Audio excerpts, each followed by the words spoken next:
Jueves 26 de enero del 2023, bienvenidos amigos de Noticias 7. Gracias como todos los días por conectarse con Ecuador TV. Buenos días, Lautaro. Hola Andrea, buenos días amigos televidentes, radioescuchas. Jueves, que es un viernes chiquito como le dicen. En todo caso, acá en Noticias 7 le tenemos la respuesta a una serie de preguntas que usted puede hacerse, como por ejemplo, ¿cuándo va a ser la audiencia evaluatoria de juicio del caso de Germán Cáceres por el presunto femicidio de María Belén Bernal? Le tenemos la respuesta aquí en nuestra emisión matinal. Para esto también les hacemos una invitación para que nos sintonicen a través de www.eltelegrafo.com.es, Pública FM, recuerden, en Pichincha 105.3 y a través de todas nuestras redes sociales. Aquí iniciamos, bienvenidos.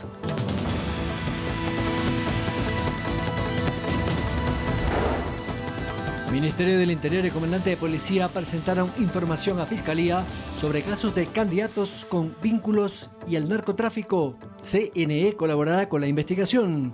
Se espera que la entidad abra una instrucción fiscal. Nuevo presidente de la Judicatura, Álvaro Román, considera que no toda sentencia de juez se debe cumplir, porque según él no es orden de autoridad competente. El Pleno del Consejo de la Judicatura destituyó al juez Ángel Lindao de la Concordia por negligencia manifiesta en el caso de los bienes del ex narcotraficante Norero. En deportes, Ecuador se juega su permanencia en el Sudamericano ante Venezuela este jueves.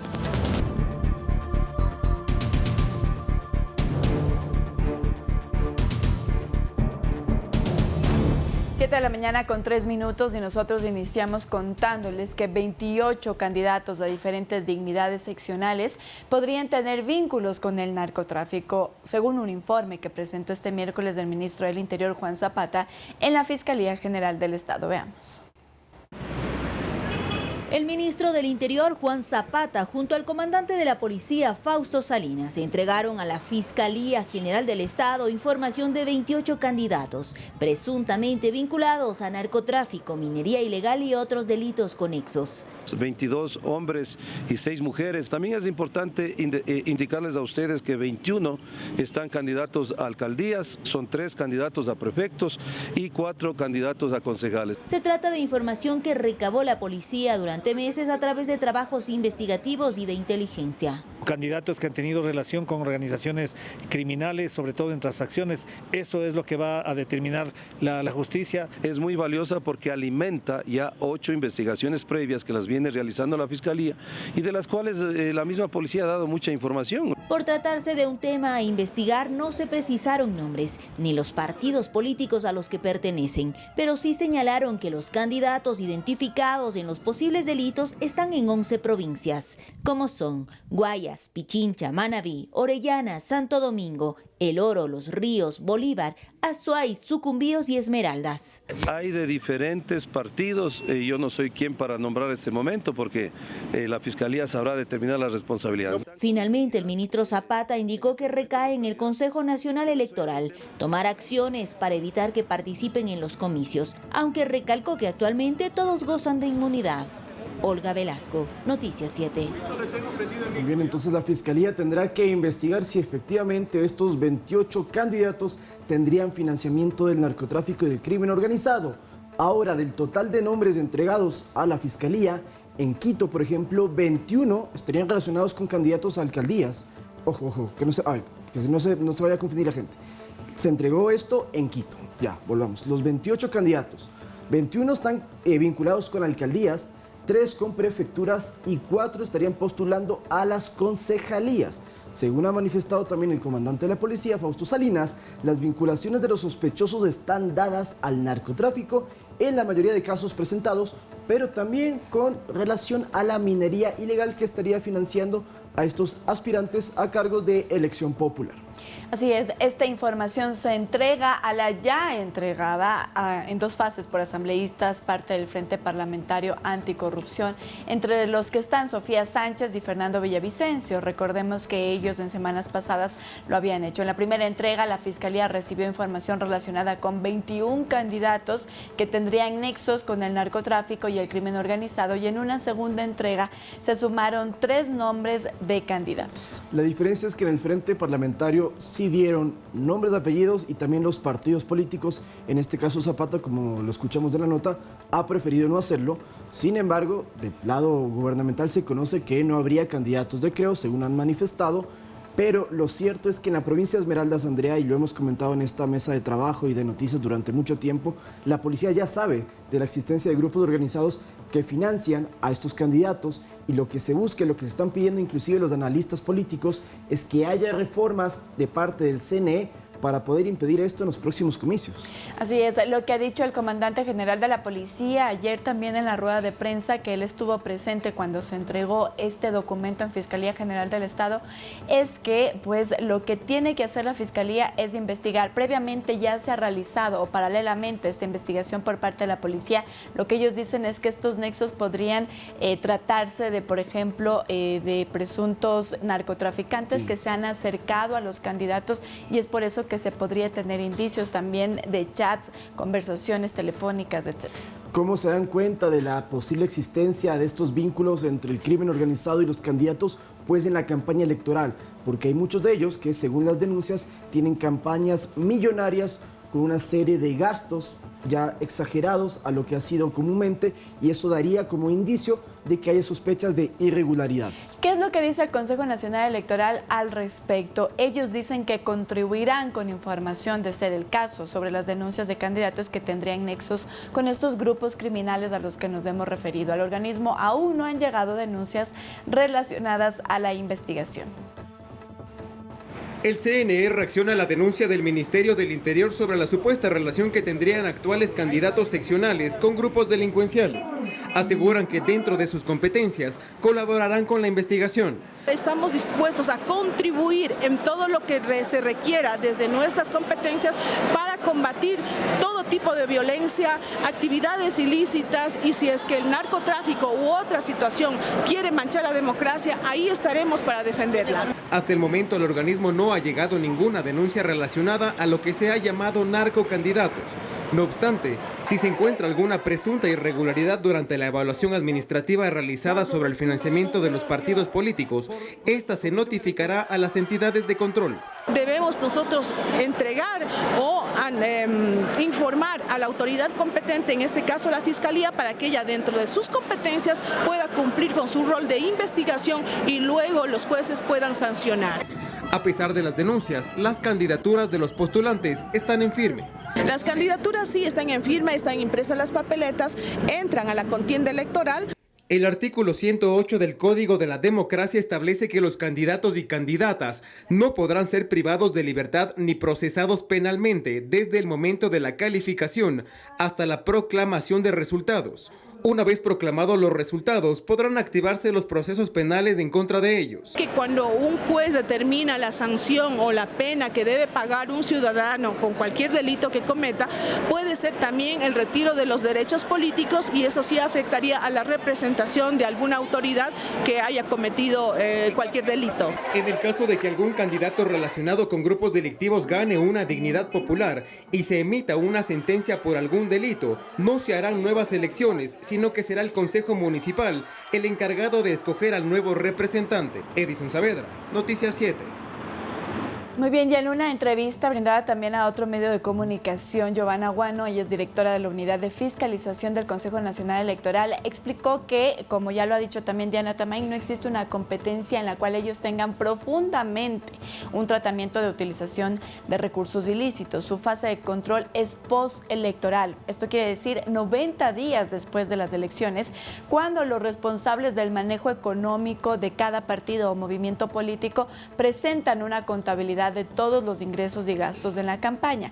Además, informó que la información contenida en facturas, informes de contabilidad de ingresos y gastos es validada y contrastada con las entidades de control como el Servicio Nacional de Contratación Pública, el Servicio de Rentas Internas del Consejo de la Judicatura, la Unidad de Análisis Financiero UAFE y otras instituciones, según la auditoría que se realiza. Es decir, que el control, digamos, del Consejo Nacional Electoral se hace post-elecciones. Claro, y es que el CNE puede determinar que las aportaciones que se manejaron en las campañas electorales han sido de origen ilícito o no. Y como tú bien lo dices, al ser 90 días después de los comicios, estos candidatos, en el caso de ganar, ya estarían posesionados y por ende en esos casos específicos se los destituye y quien asume es uno de los concejales, no el candidato que haya quedado segundo en los comicios.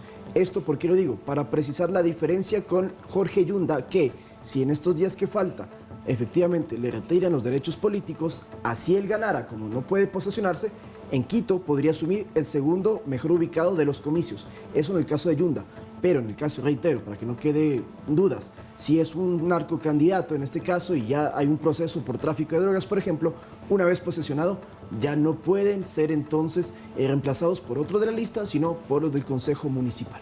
Así es, solo para tenerlo claro, también me han preguntado muchísimo qué ocurriría con Yunda si es que ganara. Pues a él aún no tiene una sentencia ejecutoriada.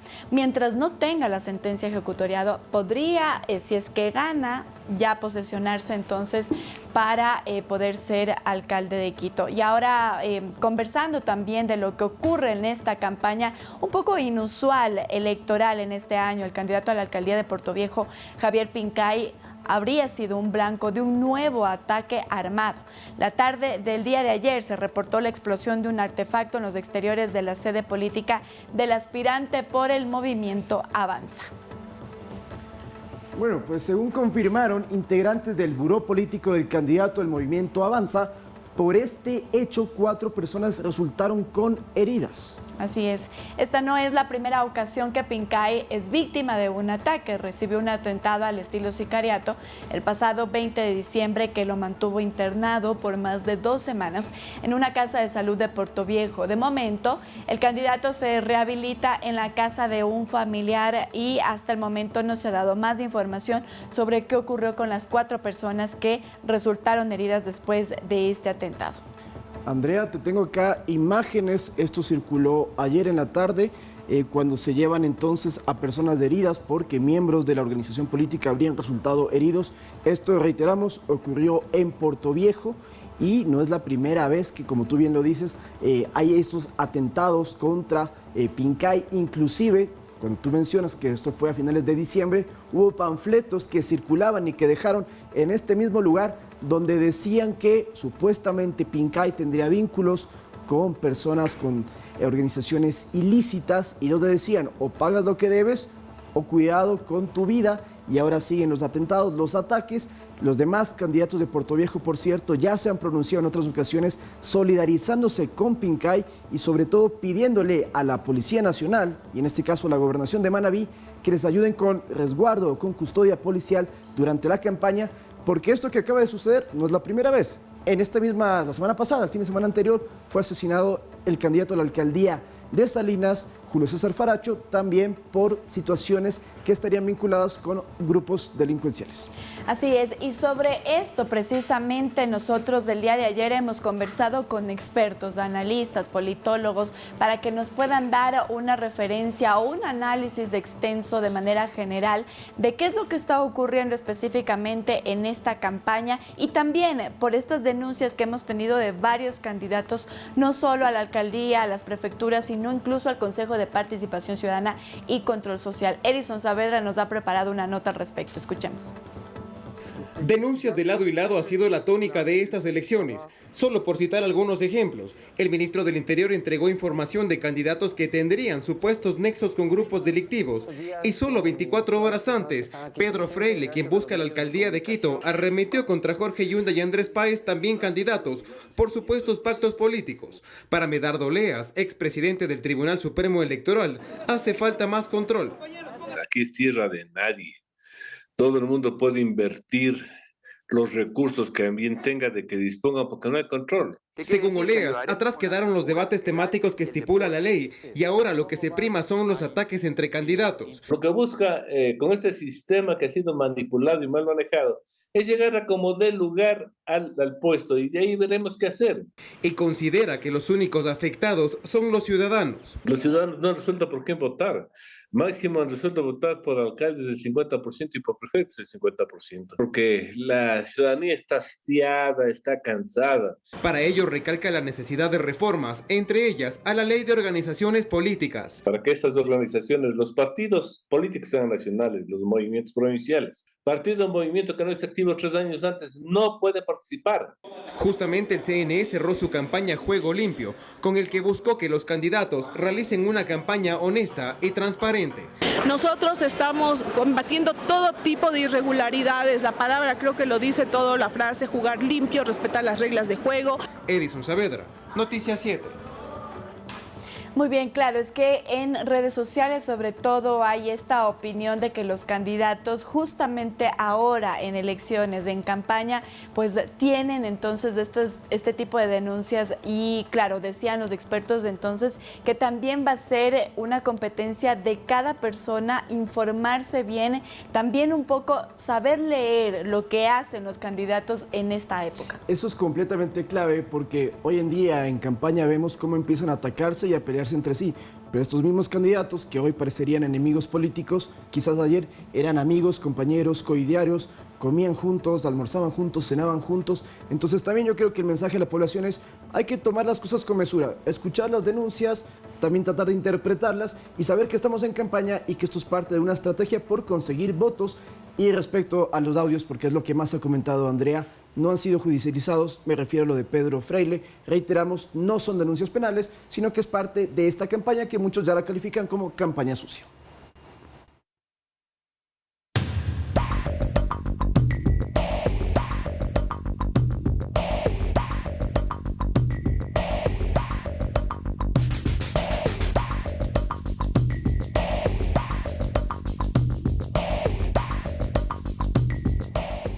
Muy bien, Andrea, ayer como todos los días tuvimos a 2 nuevos candidatos que buscan en este caso la prefectura del Guayas en nuestro espacio de entrevistas aquí en Conoce a tu Candidato, que lo hace Byron Galarza a las 19 horas. El primero que se lo vamos a presentar es un ex prefecto del Guayas. Estoy hablando de Nicolás Lapenti, que ahora se está lanzando por el PID, el PID y el Partido Sociedad Patriótica. Y esto es lo que habló sobre el tema de la producción, la productividad en la provincia del Guayas. Escuchemos.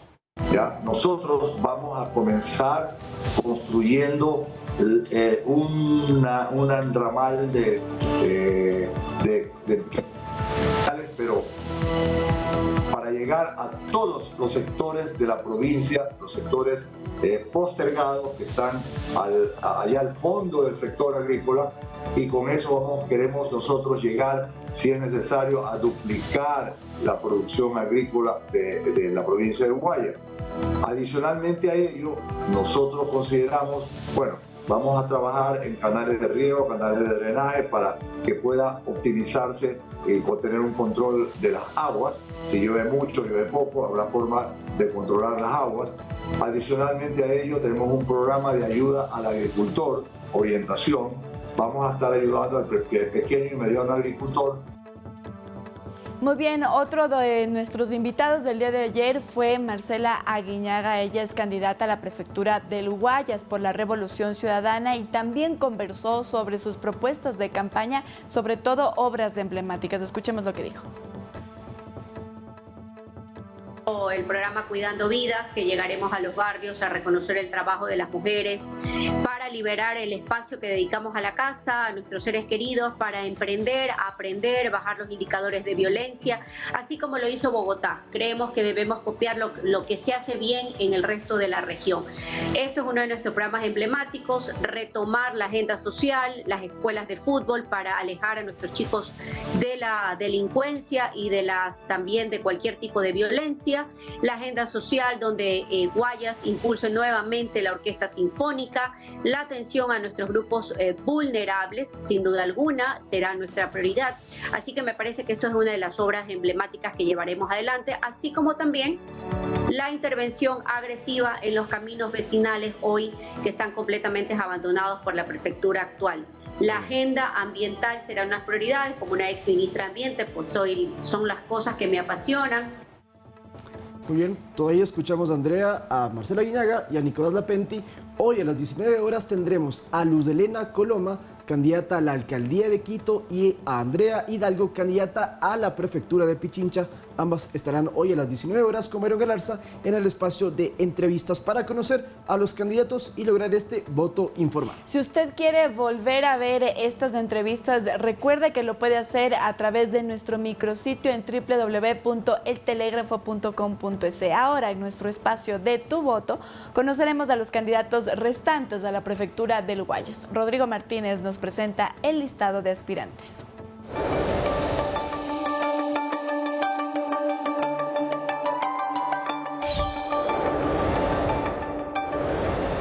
Les presentamos los 5 candidatos restantes que tercian en los comicios para la prefectura del Guayas. El primer candidato es Danilo Félix Ordóñez por el movimiento Democracia Sí. El ingeniero civil de profesión ya había sido candidato a la misma dignidad en 2014. El siguiente candidato es Francesco Tabacci por el partido Creo. Es empresario ganadero y se desempeña actualmente como presidente de la Asociación de Ganaderos del Litoral y Galápagos. Por el partido Suma tenemos a Norma Quiñones. Ella es abogada de profesión y activista. Ha sido comisaria del Guayas y trabajó en el Consejo de Participación Ciudadana y Control Social. El cuarto candidato que presentamos es Andrés Gushmer por el movimiento Reto. Es periodista deportivo, presentador y en su trayectoria política fue concejal de Guayaquil entre 2019 y 2022. El siguiente candidato es Héctor Vanegas por el movimiento Mover. Abogado de profesión y docente universitario, Vanegas fue fiscal del Guayas y concejal de Guayaquil entre 2019 y 2022. Finalmente, tenemos a Alejandro Gallo por el movimiento Renovación. Es contador de profesión y se ha desempeñado como empleado público en el SENAE y fue asesor de la consejera Sofía Almeida en el Consejo de Participación Ciudadana y Control Social. Si quiere mantenerse informado acerca de las candidaturas en los comicios del 5 de febrero, siga la señal de Ecuador TV o léalo a través del teléfono. Muy bien, y si usted quiere conocer la fecha y la hora para la audiencia de la audiencia evaluatoria de presunto femicidio de María Belén Bernal, se lo contaremos después de la pausa. Por seguir en sintonía de Ecuador TV. Y ahora les contamos que la audiencia evaluatoria y preparatoria de juicio en contra de Germán Cáceres y el teniente Alfonso C. por el presunto caso de femicidio de María Belén Bernal fue convocada para las 10 de la mañana del martes 14 de febrero, según informó la Unidad Judicial de Violencia contra la Mujer y la Familia de Carcelén en Quito. ¿Por qué es importante esto? En esa diligencia se conocerá si Cáceres es llamado a juicio o absuelto por la muerte de quien era su esposa.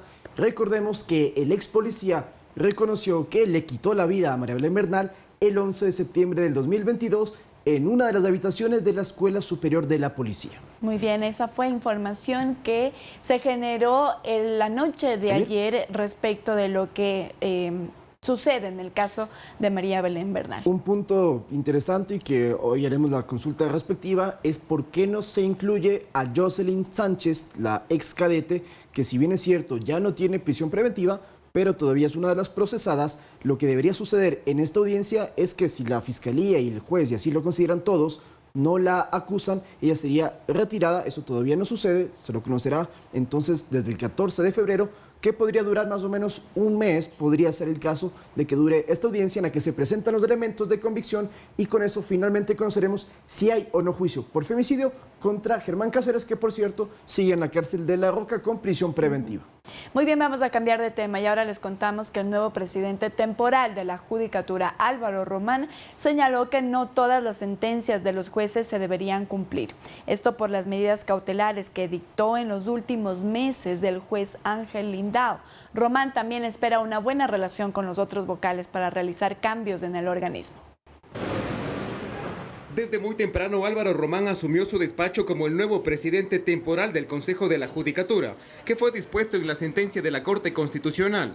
Una de las primeras acciones será tratar en el Pleno las denuncias contra las actuaciones del juez Ángel Lindao de la Concordia. Vamos a hacer la convocatoria de un consejo, del Pleno del Consejo de la Judicatura, para conocer justamente el informe y la denuncia que ha presentado la Fiscalía General por el doctor Wilson Toainga para proceder a la suspensión de este juez. Y sobre presuntas irregularidades en la aceptación de medidas cautelares, considera que no toda sentencia de jueces se debe cumplir. Si a mí me llega una resolución y yo veo que la desnaturalización de la acción constitucional no procede la acción de cautelar cuando yo tengo una sentencia ejecutoriada y me hacen esta situación de ponerlo en libertad, los del sistema penitenciario no deberían acatar esa orden, así sea una orden de juez constitucional.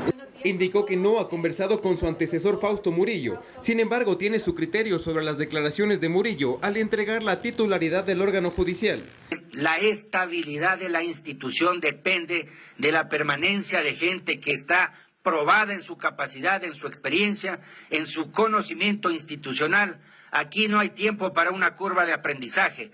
Me parece que es un acto, una declaración desafortunada del doctor Murillo. Yo creo que en esa parte la prepotencia debe eliminarse. ¿Para qué? Para poder llevar no una relación tensa, sino de armónica. ¿Por qué? Por la institución. Román tiene varios planes para cambiar ciertos temas en la judicatura. Sin embargo, está consciente que él solo es un voto en el Pleno. Yo debería tener el apoyo de los otros 4 para poder tratar de cambiar esto. Si yo no tengo el apoyo, no puedo transformar. Yo no puedo entrar aquí, en cierta manera, decir que soy presidente y que voy a cambiar todo. No. También señaló que trabajará para profundizar la capacitación de jueces en temas de género e interculturalidad, además de la modernización del expediente. Edison Saavedra, Noticias 7. Y respecto al juez de la Concordia, Ángel Lindao, que ha dado mucho de qué hablar en los últimos días, ayer el Pleno del Consejo de la Judicatura lo destituyó por unanimidad en una sesión extraordinaria. El motivo, incurrir en una infracción gravísima de manifiesta negligencia al disponer la devolución de bienes al narcotraficante Leandro Norero en junio del 2022. El Pleno se amparó en un informe que ya había sido remitido por la Dirección Provincial de la Judicatura en Santo Domingo. Exacto, precisamos, entonces es por el caso de Norero, no por lo del Consejo de Participación Ciudadana, porque el propio Lindao fue el que le dijo a la Asamblea Nacional: no pueden destituir a Hernán Ulloa, María Fernanda de Redeneira, Ibén Estupiñán y Francisco Bravo, ex consejeros de participación. Les dijo, ese juicio político no vale.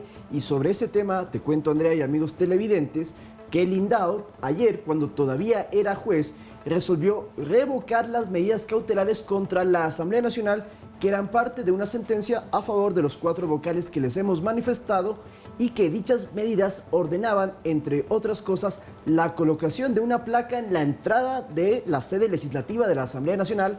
Esa misma ya fue retirada tras una resolución de los asambleístas y se decía que eso había sido una infracción de la decisión judicial. Sin embargo, el propio Lindao, antes de irse, por lo menos dijo, ok, no pasa nada, pueden retirarla, y ahí queda el asunto. Así es, del día de ayer también en la rueda de prensa que brindó Álvaro Román se conversó mucho por qué Murillo no había destituido ya a del juez Lindao por todas estas inconsistencias, cuestionamientos. Incluso hace poco, la semana pasada, también veíamos que había dado un habeas corpus a un sicario.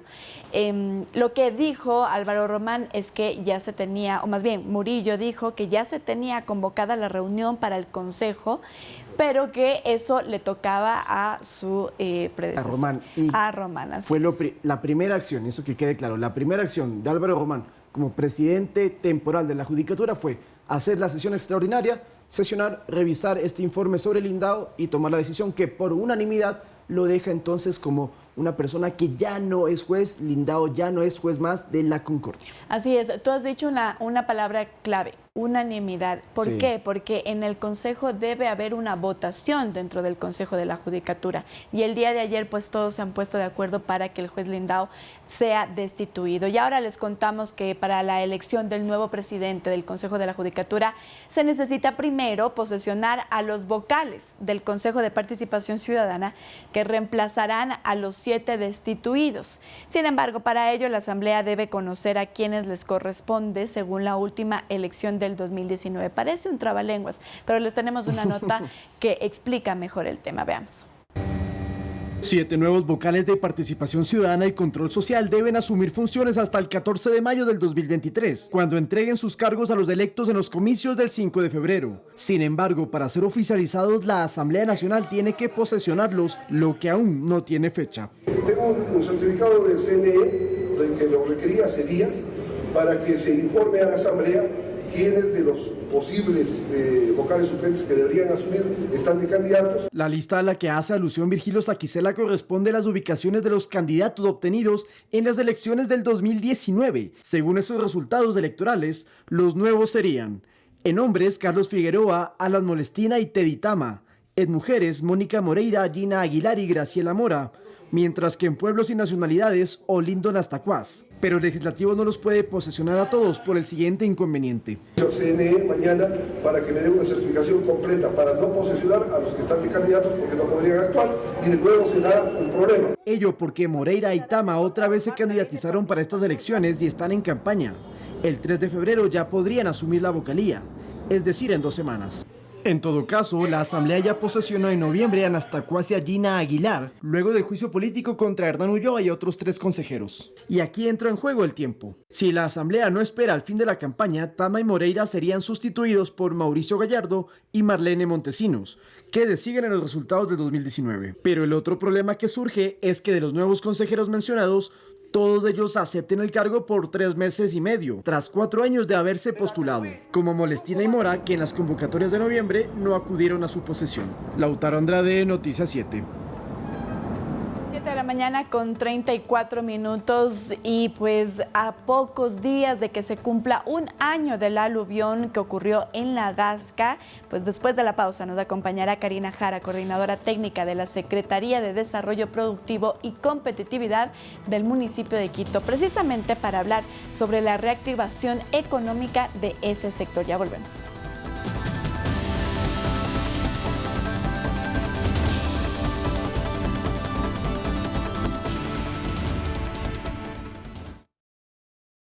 Con 36 minutos, como lo habíamos anunciado previamente, ya se encuentra en esta mesa de trabajo Karina Jara. Ella es coordinadora técnica de la Secretaría de Desarrollo Productivo y Competitividad del municipio de Quito. Muy buenos días, muchísimas gracias por su presencia el día de hoy aquí. Muchas gracias por la invitación. Muy bien, quisiéramos entonces iniciar conversando sobre las gestiones que se ha realizado a un año ya de este aluvión que lamentablemente tuvimos que ser testigos en el sector de La Gasca. Cuéntenos un poco sobre estas acciones. Muchísimas gracias.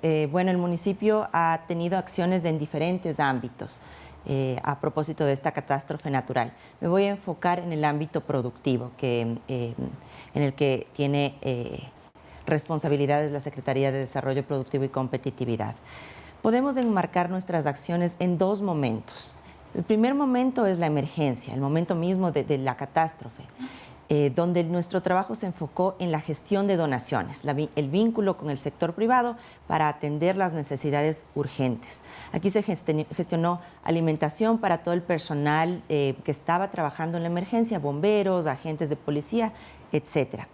Esto gracias a todo el apoyo del sector privado. El segundo momento, y tal vez el que más relevancia tiene en este momento, fue la atención post-desastre. Y para esto nuestro trabajo consistió en varias acciones. Primero, un levantamiento de información para identificar cuál fue la real afectación al sector productivo, cuántos comercios, cuántos negocios se vieron afectados y en qué nivel. Nivel medio, bajo o alto. ¿Y cuántos se vieron afectados? Justamente, todo el mundo quiere saber cuántos fueron afectados. En total, en toda la zona de afectación, 125 comercios fueron afectados. Hay otro dato que dice que fueron 160. ¿Cómo están entonces haciendo esta comparación de datos? Es un poco el perímetro de análisis, ¿no? Pero en la zona más cercana al desastre, en el perímetro más cercano al desastre, fueron en total 125. Sí se puede ampliar un poco más, pero los más afectados están en ¿Eso es exclusivamente de locales comerciales que se vieron afectados o de manera, digamos, general, las familias que se vieron afectados por el tema de económico, sobre todo, que es lo que vamos a conversar con usted? Y le pregunto esto porque veía esta semana también un recuento de historias, de una de ellas, de una persona que es taxista, se dedicaba al taxismo, está por perder su pierna, Dios quiera que no, la tienen que operar. Tiene un carro nuevo, no puede manejar y era el sustento de su familia. ¿A esos casos también se los cuenta? También se evaluó, pero nosotros nos concentramos en los negocios. Hay, por supuesto, medios de vida también que se evaluó en ese momento, particularmente personas que tenían motos o taxis, a partir de lo cual sustentaban a sus familias, ¿no? Esto fue evaluado, pero esta no fue una gestión. En este caso lo que se hizo fue vincular vincular con distintos actores, la EADE, por ejemplo, que evaluó, gestionó reparaciones a muchos de los vehículos que se podían reparar, o financiamiento a aquellos que no se podían reparar. Desde la Secretaría de Desarrollo Productivo y Competitividad nosotros logramos entregar 5 motos que eran medios de vida para la población afectada. Esto, como insisto, a partir de las donaciones que se lograron gestionar con el sector privado. Pero, perdón, a ver, ok, entonces 120 locales afectados, pero lo que a mí no me queda claro es, hoy en día, porque la próxima semana de hecho vamos a ir a La Gasca, vamos a ver cómo se encuentra esta zona y estamos viendo en pantalla cómo está hoy por hoy La Gasca. ¿Estos locales ya pudieron abrir de nuevo? ¿Ya están funcionando normalmente? Sí, de hecho esas son buenas noticias. Primero, repito, nosotros lo que evaluamos fue los negocios afectados. De estos negocios priorizamos por categorías. ¿Cuáles fueron los más afectados? ¿Cuáles tuvieron un nivel de afectación media? Los más afectados fueron solamente el 7% de estos negocios. Aquí estamos hablando de daños estructurales o arquitectónicos. ¿Casas derrumbadas también hubo? No, ¿hubo locales derrumbados también, destruidos? Locales derrumbados no hubo. No hubo, okay. Fueron solamente daños arquitectónicos. Esto quiere decir ventanas que se rompieron, puertas que se trizaron, pero en el caso del sector económico, estos no fueron afectados con daños estructurales, con lo cual fue una buena noticia, por supuesto. Sin embargo, sí hubo afectaciones porque tuvieron que cerrar, porque perdieron su capital de trabajo, sus equipos se les quemaron, etc. Entonces, tomamos los 4 negocios que en realidad fueron más afectados y se gestionó la entrega de cerramientos, puertas de enrollables, maquinaria, equipos, etc. Esto no como un obsequio, sino como una entrega para acompañarles, una primera entrega para acompañarles durante un proceso más extenso, que es en lo que nosotros creemos. Porque es importante que después de una catástrofe los negocios no vuelvan a ser como estaban antes, sino que mejoren. Aprovechando esta catástrofe, tengan un incentivo para ser mejores. Entonces, este acompañamiento ha sido un trabajo de meses que hemos llevado a cabo junto con el sector privado y hemos trabajado de manera cercana con 60 negocios. ¿Qué tipo de negocios? Por ejemplo, farmacias de barrio, la tienda del barrio, costureras que trabajaban en la zona. ¿Por qué 60 y no 120? Nosotros abrimos el espacio a todos los comercios, les invitamos a participar y 60 fueron los que quisieron participar con nosotros. ¿En qué ha consistido todo este apoyo? Un proceso de fortalecimiento de capacidades, capacitaciones grupales, donde se han tocado elementos teóricos en manejo de un negocio, gestión empresarial, finanzas, etcétera. Y además un acompañamiento individualizado a cada uno de los negocios, en los cuales hemos ido a cada establecimiento a trabajar en conjunto con ellos. Ok, ahora mi duda es, ¿y este acompañamiento hasta cuándo va a ser? Porque en muchas ocasiones hay un desastre natural, se interviene, se ayuda a las personas, pero luego de un año generalmente las autoridades locales dan la mano, hasta luego y nos vamos. ¿Ustedes cuánto tiempo más van a continuar con estos proyectos de Quito Solidario, lo que nos está mencionando?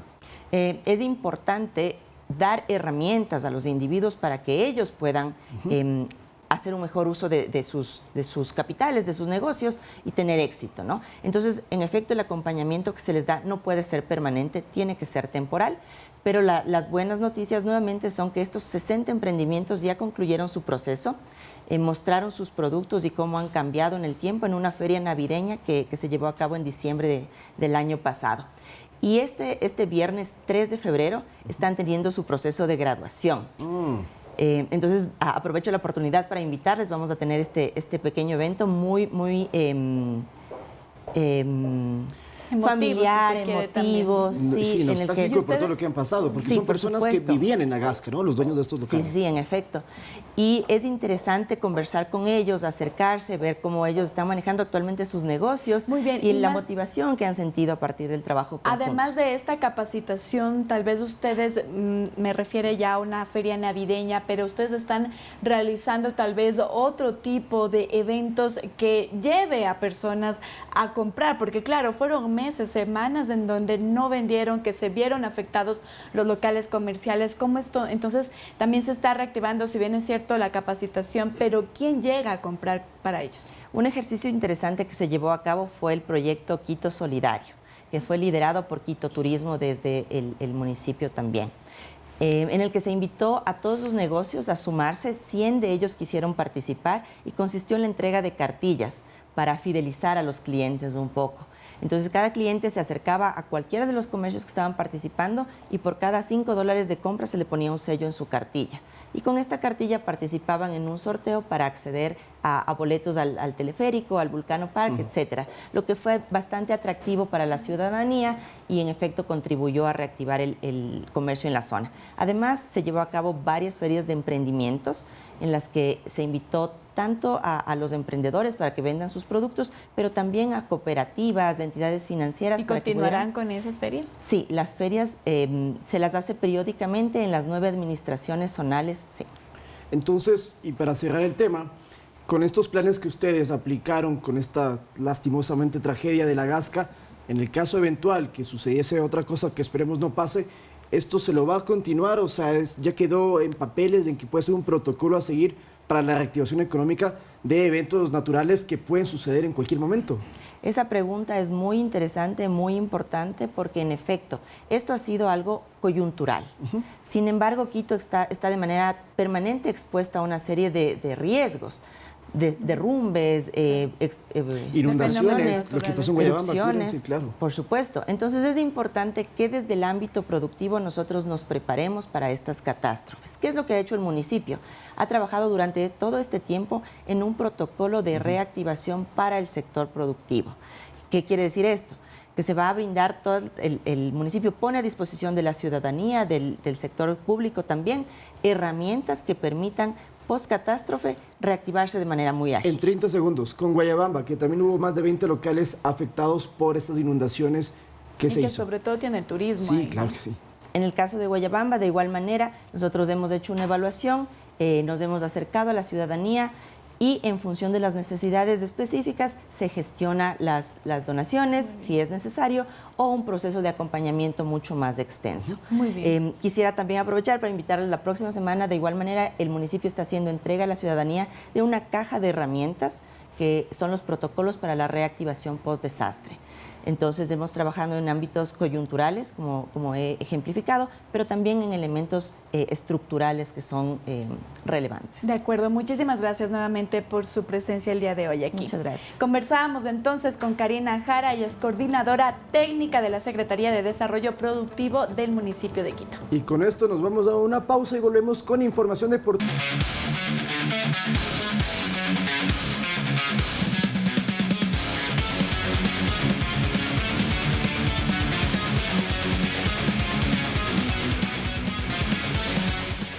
Hola, hola, muy buenos días, feliz jueves, ya casi viernes, falta poquito, hay que ponerle un poquito más de ganas y se termina la semana, compañeros. Viernes chiquito, como dicen. Exactamente, ¿cómo están ustedes? Bien, bien. Todo muy bien, con un poquito de frío, a pesar de que hoy no llueve en Quito, se siente helado, así que usted salga abrigado. Bueno, y ya empezamos con la información deportiva, entonces vamos a arrancar hablando sobre la Noche Amarilla, por supuesto. Exactamente. Mili. ¿Quién más va a venir? Hay especulaciones de un montón de invitados para la Noche Amarilla. Sí, y es que después de este impasse con el tema del Kun Agüero, se encendieron las alarmas y dijeron, necesitamos aquí ponerle más gente que pueda llamar la atención, y de hecho Alaska, una influencer y youtuber uruguaya, ha sido invitada para estar presente en esta Noche Amarilla. Y bueno, como ustedes saben, también el mundo digital es sumamente importante para darse a conocer, para abrirse nuevas puertas, sobre todo con la juventud. Entonces ella cumplirá este papel fundamental de mostrar lo que es el club de Barcelona al mundo. Muy bien, ella es una youtuber, estaba viendo su TikToker. perfil.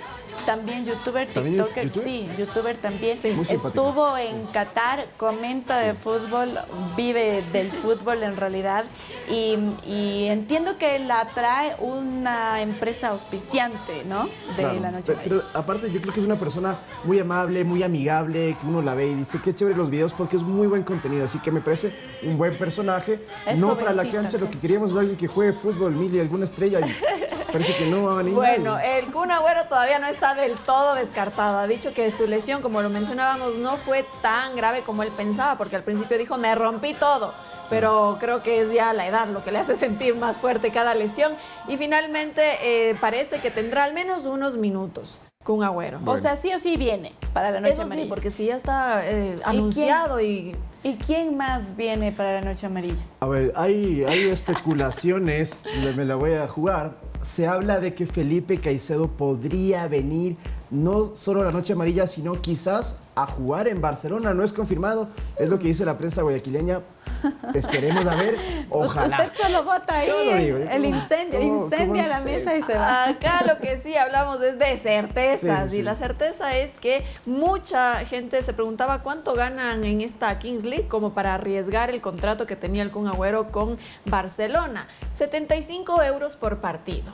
Yo no sé si es que eso sea realmente como para jugártela, porque el Kun, teniendo este compromiso, podía tranquilamente decir, bueno, este partido no lo voy a jugar, voy a esperar a llegar el fin de semana, cumplir con mi obligación contractual con Barcelona y luego seguir jugando. Pero bueno, 75 euros por partido y luego 100 euros si es que pasan a cuartos de final en adelante. Y a propósito de esto, la Kings League es esta liga de ex estrellas de futbolistas y que también tiene algunos influencers y demás que juegan partidos de fútbol para el show, digámoslo así, claro, ¿no? Para que lo sigan viendo en acción. ¿Y qué pasa con Gerard Piqué? Bueno, ha subido ya una foto con su querida Clara Chía. Finalmente se me ha roto el corazón viendo eso. Ahí está, miren. ¿Pero por qué? No sé, a ver, le tenemos mucho cariño, digamos, a Shakira, yo creo, en Latinoamérica. Y luego, claro, ver esta foto ahí ya es oficial, digamos. Claramente están juntos, digamos. Sí, perdón que les salpique la foto, pero bueno, a ver, sí, es una controversia evidentemente, pero ya están separados, divorciados. Piqué puede todas las semanas nos han tenido hablando de Gerard Piqué y de Shakira, me parece, digamos, entre comillas, espectacular lo que nos hacen hacer a nosotros. O sea, hablar de ellos desde noviembre, creo, ¿no? Oye, y la canción, la que está sonando, suena inclusive en las discotecas. La gente baila esta canción, o sea, es un boom. Pero si yo le vi bailar hasta abajo la semana pasada con esta... No, yo fui a jugar fútbol y ahorita que decías los 75 euros, yo decía, bueno, si a mí me pagan por jugar 75 euros, lo haría. Lo cierto es que Gerard Piqué está dando más que hablar fuera de la cancha que cuando era, ¿no? Futbolista. Así es que vamos a ver qué es lo que sigue ocurriendo con esta telenovela. Y ahora les pasamos directamente a hablar de Gareth Bale, quien también, luego de anunciar ya su retiro oficial del fútbol profesional, pues no puede dejar, ¿no? Eso lo lleva en la sangre, lo lleva en el corazón, y ha anunciado que va a jugar la Pebble Beach. Así, el próximo Pebble Beach es un torneo. Vamos a ver la nota al respecto. Llegado su hora. Será aquí, en el campo de Pebble Beach en California, donde Tiger Woods reinó en el 2000, donde estrellas como Patrick Cantlay, Jordan Spieth o el último ganador, Tom Hoge, se jugarán un premio de $9 millones. Gareth Bale disputará un torneo profesional en uno de los campos más prestigiosos de la PGA. Lo hará en la competición amateur junto a celebridades como Bill Murray, Alfonso Ribeiro o el mítico Steve Young. Gareth Bale da el golpe.